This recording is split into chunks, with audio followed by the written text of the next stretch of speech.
नमस्ते बच्चों। आज हम जो पाठ पढ़ने वाले हैं हमारी हिंदी की किताब का, उसका नाम है 4 अंगुल छोटा। अंगुल मतलब ये जो उंगलियां होती है ना हमारी, इससे जब हम नापते हैं तो उसी को शायद कुछ कह रखा है। देखिए स्क्रीन पर एक टेलर मास्टर भी बैठे हुए हैं, वो कुछ कपड़े सिल रहे हैं। तो पढ़ के देखते हैं ये 4 अंगुल छोटा क्या है। एक थे कल्ल कालिया। वे शहर में रहते थे और स्वयं को बड़ा ज्ञानी समझते थे। ज्ञानी मतलब जो बहुत समझदार होता है, पढ़ा लिखा होता है, जिसके पास बहुत सारा ज्ञान होता है ना, उसको ज्ञानी कहते हैं। लोगों से बात करते तो उन्हें बार बार समझाते। उनका विश्वास था कि बार बार कहने से बात का पूरा असर होता है।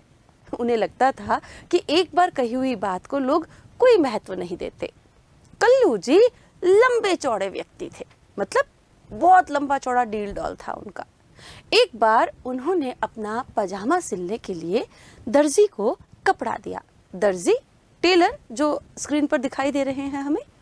दर्जी के दिमाग में कल्लू जी की लंबाई का सिक्का बैठा हुआ था, इसलिए उसने उनका नाप लिए बिना ही पजामा सिल दिया। मतलब वो रोज रोज उनसे सिलवाते थे कपड़े, तो दर्जी को उनका नाप पूरा मालूम था, तो उन्होंने नाप लिया नहीं। उसे पता था कि मैं तो जानता ही उनका नाप, कितना लंबा पजामा सिलना है। उसने वो पजामा सिल दिया। इस बार उसने जो नया पजामा सिला वह 4 उंगल लंबा हो गया। मतलब जो पजामा सिला ना नाप से, वो 4 उंगली थोड़ा ज्यादा लंबा हो गया। पजामा सिलकर भी महीनों बाद दिया। कल्लू जी ने पजामा पहनकर देखा तो बहुत परेशान हो गए। उन्होंने सोचा कि इसे दर्जी को ठीक करने को दें, तो फिर महीनों लगाएगा।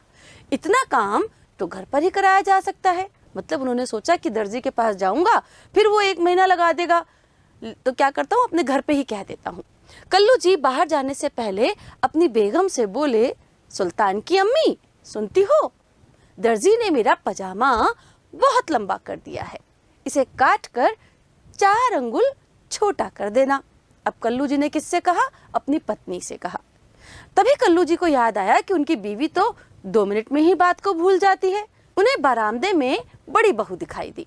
वे बोले, बहू सुनो, तुम्हारी अम्मी तो ठहरी भुलक्कड़, मेरा नया पजामा काट कर 4 उंगल छोटा कर देना, ध्यान रखना। ऐसा कहकर कल्लू जी आंगन में आए तो छोटी बहू और बेटी काम करती दिखाई दी। वह सोचने लगे कि बड़ी बहू तो अपने बच्चों में व्यस्त रहती है, उसे वक्त मिलना बहुत मुश्किल है, इसलिए छोटी बहू और बेटी को यह काम सौंपना ठीक रहेगा। मतलब पहले बीवी को, फिर बड़ी बहू को, फिर छोटी बहू को और फिर अपनी बेटी को। वे छोटी बहू और बेटी से बोले, देखो छोटी बहू और बेटी सकीना, दर्जी ने मेरा पजामा बहुत लंबा बना दिया है, इसे काट कर 4 अंगुल छोटा कर देना। अब कल्लू जी निश्चित होकर क्या हुआ, दिन भर के लिए बाहर चले गए। थोड़ी देर बाद कल्लू जी की बीवी को अपने पति का फरमान याद आया। फरमान मतलब आदेश जो वो देकर के गए थे। उसने झट से 4 अंगुल कपड़ा काटकर पजामा छोटा कर दिया और संभाल कर अलमारी में रख दिया। कुछ देर बाद बड़ी बहू को फुर्सत हुई। फुर्सत मतलब थोड़ी सी उनको समय मिला। वह पजामा उठाकर अपने कमरे में ले आई और उसने भी उसको काट कर 4 अंगुल छोटा कर दिया। फिर पजामा संभाल कर अलमारी में वापस रख दिया। अब छोटी बहू को याद आया तो उसने भी पजामा काट कर 4 अंगुल छोटा कर दिया और वापस उसी अलमारी में रख दिया। 1 घंटे बाद बेटी को याद आया कि अब्बा जान का पजामा ठीक करना है। उसने भी 4 अंगुल कपड़ा काट डाला और सिलाई करने लगी। तभी कल्लू जी बाहर से वापस लौटे। उन्होंने बेटी को पजामा ठीक करते देखा, बड़े खुश हुए। मन ही मन बोले, सचमुच बेटियां ही बाप का ध्यान रखती है। बेटी ने सिलाई पूरी की और पजामा अपने अब्बा जान को दे दिया। उसे लेकर खुशी से अपने कमरे में पहुंचे, तुरंत कपड़े उतारे और उसे पहन कर देखा। लेकिन पजामा पहनते ही कल्लू जी ने अपना सिर पीट लिया। जोर जोर से चिल्लाने लगे, सुनो सुल्तान की अम्मी, बड़ी बहू, छोटी बहू, सकीना, ये क्या कर डाला तुम सबने? अरे जरा आकर तो देखो अपनी फूटी आंखों से, मैं कल्लू हूँ या सर्कस का जोकर। दर्जी ने मेरा नाश किया, लेकिन तुम सबने मिलकर तो मेरा सत्यानाश कर दिया। मतलब एक एक व्यक्ति को बार बार काम कहने का नतीजा कल्लू जी ने आज भुगत ही लिया था। अगर वो किसी एक व्यक्ति को सही ढंग से काम सौंप कर जाते ना तो काम एक ही बार होता, लेकिन उन्हें तो विश्वास ही नहीं था किसी पर, इसलिए चारों ने अपना काम बड़े सलीके से किया। और जब चारों ने एक ही काम किया तो कल्लू जी का पजामा बिल्कुल नेकर बन गया।